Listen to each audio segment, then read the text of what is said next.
The next in our series of softwares I want to cover is the VC Plus and volume support software. This software is really kind of a hybrid between volume control ventilation and pressure control ventilation. It has some of the familiarity that you'd have with volume control, but also has some of the benefits of pressure control ventilation. In this type of ventilation, you have unrestricted flow, as well as the patient can actually take a deeper breath from a volume perspective as well.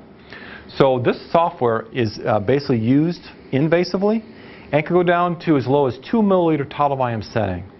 So let's look a little bit closer at the actual software. Now, in traditional volume control ventilation, which is where I'm at right now, I've got a rate of 10, I've got a total of 500. There are some restrictions from the ventilator side of what a patient can really do. If the patient tries to take a very fast breath, you'll notice that the pressure waveform kind of scoped in a little bit there. They can't actually access additional flow. This is our flow waveform. No matter how hard I pull, there is no more additional flow from a volume control perspective. If the patient wants to take a deeper breath, sometimes they'll pull so hard that they'll actually double trigger a breath, and so that's what it looks like from a double trigger perspective. So that's some of the problems associated with volume control. Let's look at what Volume Control Plus can do to help reduce that situation. So now let's go into the setup of VC Plus. We're going to access that under the vent setup. VC Plus is only available under the invasive side. Now, I can use it in assist control or SIMV, and right here is the actual VC Plus part of it. So as mentioned, SIMV.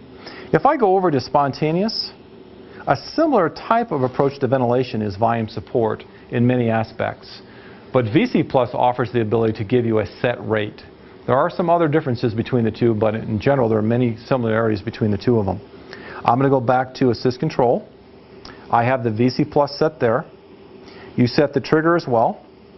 And then you decide the key parameter settings. What type of rate do you want? What kind of total volume do you want? Inspiratory time. I'm just going to go ahead and set it to about a second. Your sensitivity. O2 percentage. High pressure limit. And the high pressure limit we'll talk more about and the role that plays. Your PEEP, high inspiral total volume alarm, and we'll talk more about that in a few minutes. Your rise time. And then you also have these three locks, and so you can decide once again what's the most important variable that you want to set. Is it the inspiratory time, the IA ratio, or the expiratory time? For my purposes, I'm going to go and stick with the inspiratory time. Once you have all those set, you just press accept. Now, on the first breath, it puts a really small plateau. It's really hard to tell that there's a plateau going on.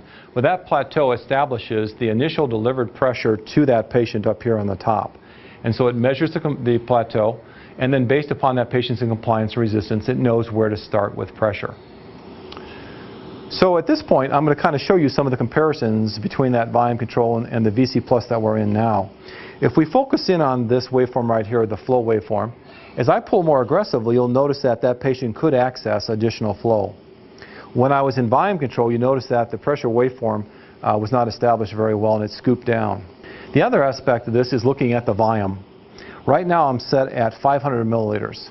If I pull down here, we've got basically an inspired displayed of volume right here, about 489. And the way that the software works is it looks at the inspired volume to decide what it's going to do on the next breath. And so if the patient wants to take a deeper breath, he can in VC Plus. So I'll take a deeper breath, and you can see that the volumes were allowed and he could take that deeper breath, and that may provide additional comfort to the patient. Now the software uses that volume and says, okay, if I have a really deep breath and I'm set on 500, I'm going to make some adjustments on the next breath, and that usually means dropping the peak pressure from 1 to 3 centimeters of water pressure. All right, so I'm going to go ahead and scoop this back up.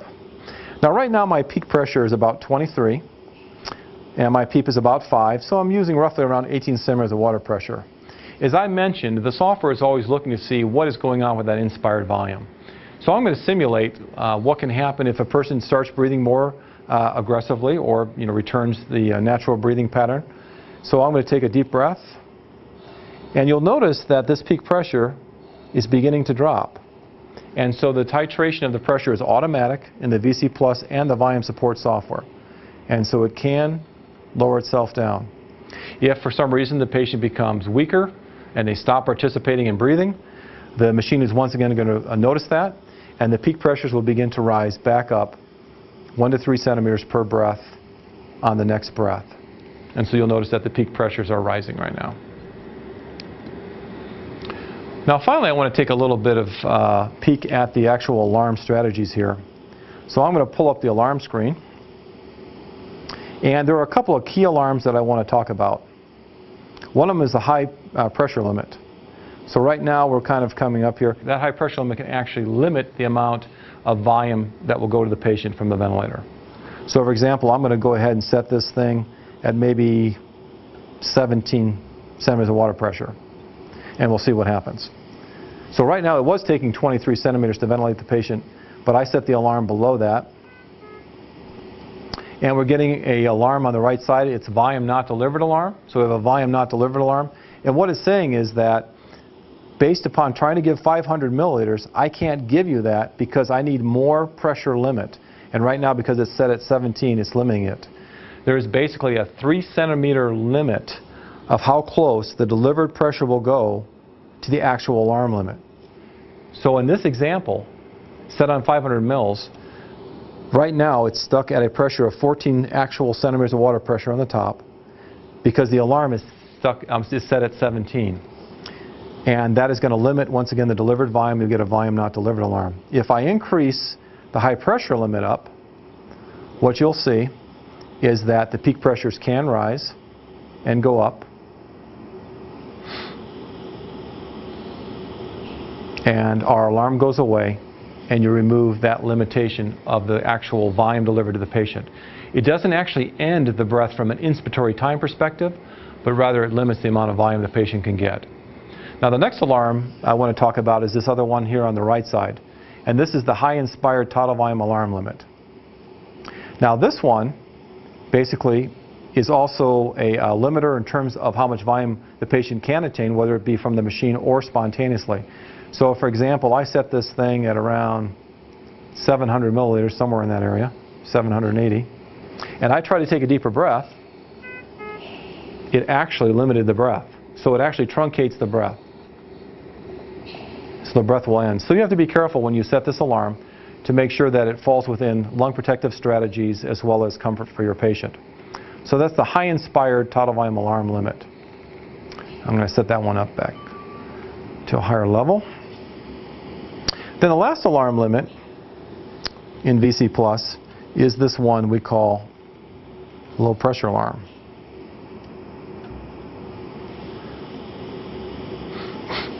So we'll wait a couple of breaths here. And we can also get a low pressure alarm, decreased peak pressure alarm. And so the purpose of that alarm is so that as the software is automatically adjusting the pressures and the patient's status may be improving, that you're aware when the peak pressure is beginning to drop, and then you decide whether or not that's an appropriate thing for that patient or whether you want to make any changes to the system. So with that, that is really what VC Plus is all about. And volume support, once again, follows very closely to that same kind of a pattern. Now in VC Plus, you can allow that peak pressure to drop to within 3 centimeters of the actual PEEP setting. 3 centimeters of the PEEP setting. In volume support, you can have that pressure, that peak pressure, drop to within 1.5 centimeters of the actual PEEP setting. Once again, volume support is purely a spontaneous mode. It does not have a rate associated with it. But the patient can take deeper breaths from a volume perspective. It is a targeted volume setting as well. And pressure support will vary based upon what that volume target is and allow, once again, for unrestricted flow. If you have any further questions, please consult the operator's manual for the section on Volume Control Plus and volume support software.